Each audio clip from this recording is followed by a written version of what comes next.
ah, a, e, o, u. When the sunlight strikes raindrops in the air, they act as a prism and form a rainbow. The rainbow is a division of white light into many beautiful colors. When the sunlight strikes raindrops in the air, they act as a prism and form a rainbow. The rainbow is a division of white light into many beautiful colors. These take the shape of a long round arch with its path high above and its two ends apparently beyond the horizon. There is, according to legend, a boiling pot of gold at one end.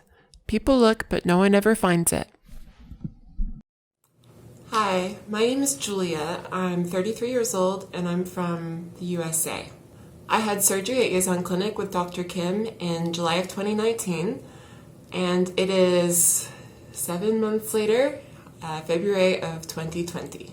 So in this video, I'm going to discuss the whole process of the surgery, arriving in Korea, the consultation, the surgery itself, the aftercare, and then coming back home and the obligatory month of silence and recovery process. So here I am, almost 7 months after my surgery. Everything's gone very well. My voice pitch has increased.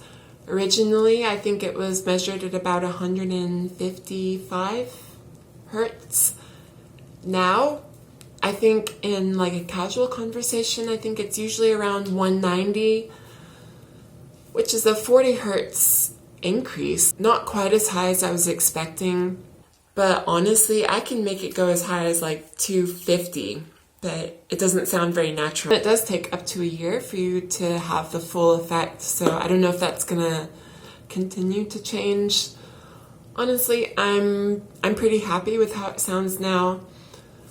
I have worked really hard with the vocal exercises, with the instructions that the doctor gave me post-op, such as the 1 month rest of my voice and not put too much pressure. I do still feel like I'm somewhat aware of my voice, but not quite in the same way that I was before. Whereas before, I was often worried about if I was being perceived as male because of my voice.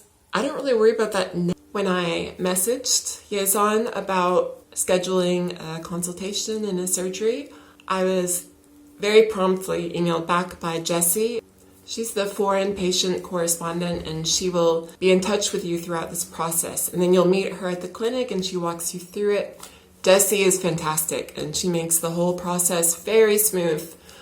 Another reason why I felt comfortable with Yezon is because I've lived in Korea before. Actually, I lived there for 1.5 years, and I've been to Seoul several times. It's a very easy city for foreigners. If you haven't traveled abroad before, there's really nothing to worry about. You're going to be fine.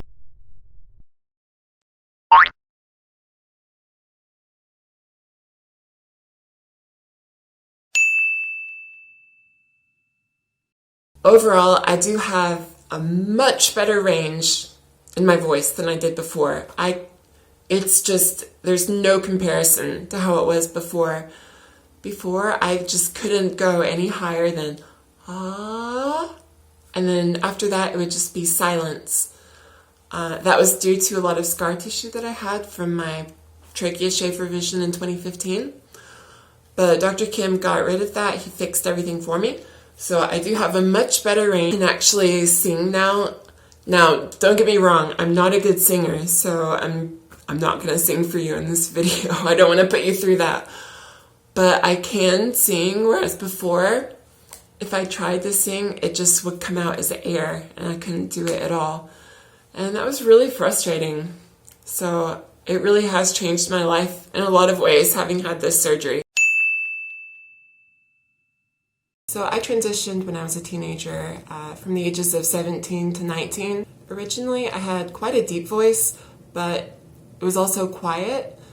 So I did all of my vocal training myself. Although I trained my voice to sound more feminine, I was never totally comfortable with it. It always felt like something that I had to put on. And it was always on my mind whenever I was talking to someone, whenever I met somebody new. I was always wondering, like, oh, they're listening to my voice. What are they thinking? They probably think I sound like a man. Even though it was what I would say it was passively feminine, there's still like an edge to even a very highly trained female voice for a trans person. There's still like an edge that makes it sound a little bit artificial. And I'm sure that's not for everyone. But for me, that's what I felt. So I was always worried about how I sounded. In public, it was often hard for me to speak without feeling really self-conscious.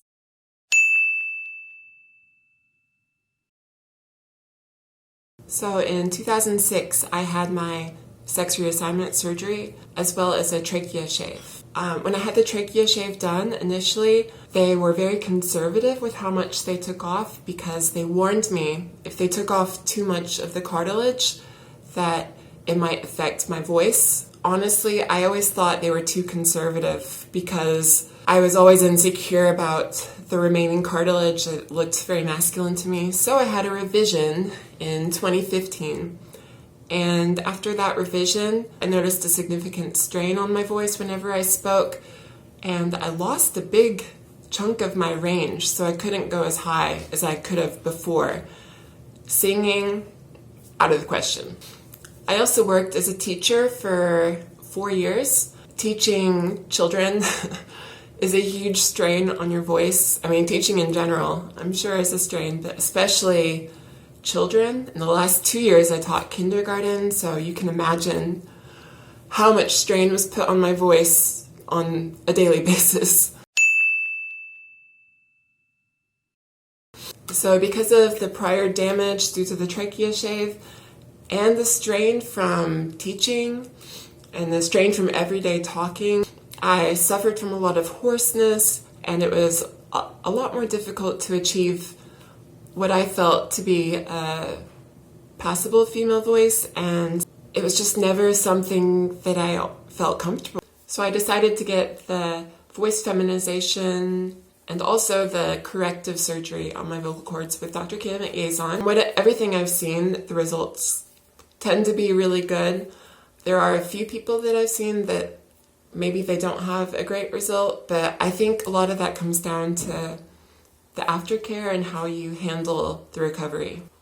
Also, what interested me about this surgery is that it's minimally invasive. Once you have the surgery, your voice won't revert. Unlike some other surgeries,